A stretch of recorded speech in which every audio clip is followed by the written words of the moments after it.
Big boss season 7 contestants అయిన పల్లవి ప్రశాంత్, శివాజీ గారిని ఎవరూ మర్చిపోలేరు. ఇక రైతు బిడ్డగా పల్లవి ప్రశాంత్ సీజన్ 7 టైటిల్‌ని గెలుచుకున్నారు. అలానే శివాజీ గారు వయసు మీద పడిన వ్యక్తిగా హౌస్‌లోకి వచ్చి ఎన్నో అనారోగ్య సమస్యలతో ఉన్నప్పుడు పల్లవి ప్రశాంత్ ఆయనకి తోడుగా ఉన్నారు. అలానే పల్లవి ప్రశాంత్ లోగా ఫీల్ అవుతున్న ప్రతిసారి ఇక సహాయం చేస్తూ శివాజీ గారు ఆయన మాటలతో మోటివేట్ చేస్తూ వచ్చారు. ఆ సీజన్‌లో వీరిద్దరి బాండింగ్‌కి మంచి మార్కులు పడ్డాయనే చెప్పాలి. జనాలు వాళ్ళకి ఓట్లు కూడా అలానే వేసి టాప్ 5 లోకి తీసుకొచ్చారు. అయితే ఈ సీజన్ అంటే బిగ్ బాస్ సీజన్ 8లో నాగమణికంటను మిగతా హౌస్‌మేట్స్ అంతా ఎక్కువగా టార్గెట్ చేసినట్టు చూసిన జనాలకి కూడా అర్థమవుతుంది. దాంతో పాటు మొదటి నామినేషన్‌లో కావచ్చు, మొదటి రోజు ఎలిమినేషన్ ప్రక్రియలో కూడా నాగమణికంటకే ఎక్కువ ఓట్స్ వేసి హౌస్ నుండి బయటికి పంపించాలి అనుకున్నారు. ఇక ప్రస్తుతం ఆయన ఎక్కువ ఎమోషనల్ అవుతూ నాకంటూ నేమ్ ఫేమ్ లేదు, నేను ఈ హౌస్‌లో కొనసాగగలనో లేదో అంటూ మిగతా హౌస్‌మేట్స్ కంటెస్టెంట్స్ అందరితో మాట్లాడుతూ నామినేషన్స్‌లో నేను ఎక్కువ ఫైర్ అవుతున్నాను అంటూ ఎమోషనల్ అవుతూ ఉంటారు. ఆఖరికి బిగ్ బాస్ కూడా ఆయన్ని మొదటి వ్యక్తిగా కన్ఫెషన్ రూమ్‌కి రమ్మంటారు.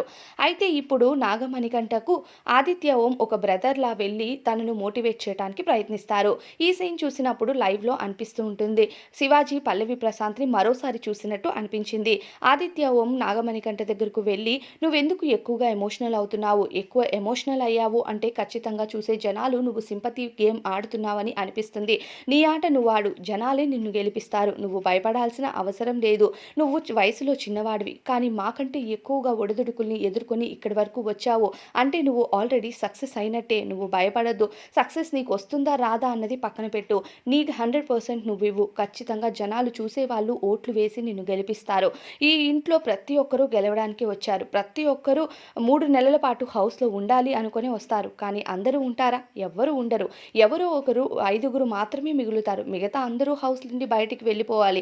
కానీ వాళ్ళ కాన్ఫిడెంట్ ఉంటాము అనే వాళ్ళ నమ్మకమే వాళ్ళని తీసుకెళ్ళొచ్చు టాప్ 5కి. అలానే నీ నమ్మకం నువ్వు పెట్టుకో. ఖచ్చితంగా టాప్ 5కి వెళ్తావు అనే నమ్మకం పెట్టుకొని గేమ్ ఆడు అంటూ తనను ఎంతో చక్కగా ఒక బ్రదర్‌లా మోటివేట్ చేస్తారు. ఆదిత్య ఓంని చూస్తే బిగ్ బాస్ సీజన్ 7లో శివాజీ గారిని చూసినట్టు అనిపిస్తుంది. అలానే పల్లవి ప్రశాంత్ స్థానాన్ని నాగమణికంట తీసుకున్నారేమో అని అనిపించింది. అయితే నాగమణికంట పల్లవి ప్రశాంత్ స్ట్రాంగ్‌గా గేమ్ ఆడటం, అలానే స్ట్రాంగ్‌గా ఆయన మోటివేట్‌గా వెళ్ళిపోవాలి అనే ఆలోచన కానీ, హౌస్‌లో కొనసాగలేనేమో అనే భయం కానీ పల్లవి ప్రశాంత్‌లో కనిపించలేదు. కానీ నాగమణికంట ఎళ్లి ఇతర కంటెస్టెంట్స్ దగ్గర ఎక్కువ మాట్లాడటం అన్నది కరెక్ట్‌గా అనిపించట్లేదు. ఇక బిగ్ బాస్ హౌస్‌లో ఖచ్చితంగా పల్లవి ప్రశాంత్ సింపతి గేమ్ ఆడినా సరే, నాగమణికంట ఇంకా 2 రోజులే అయింది కాబట్టి ఎవరు డిసైడ్ చేయలేరు. నాగమణికంట పల్లవి ప్రశాంత్‌లా గేమ్ ఆడుతున్నాడా? లేకపోతే జెన్యూన్‌గా టాస్క్‌లో ఆడి గెలిచే కెపాసిటీ ఆయనలో ఉందా? అన్నది ఇంకా ఫిజికల్ టాస్క్‌లు వస్తేనే చెప్పగలుగుతారు. సో, మరి నాగమణికంట గేమ్ ఎలా ఉంది? హౌస్‌లో కొనసాగుతాడంటారా? ఆయన సింపతి కార్డ్ వాడుతున్నారు అని మీకు అనిపిస్తుందా? కామెంట్ బాక్స్‌లో చెప్పండి. అలానే బిగ్ బాస్ అప్డేట్స్ కోసం మన ఛానల్‌కి ఇప్పుడే సబ్స్క్రైబ్ చేసుకోండి. మరిన్ని ఇంట్రెస్టింగ్ వీడియోస్ కోసం. Thank you so much for watching this video till the end.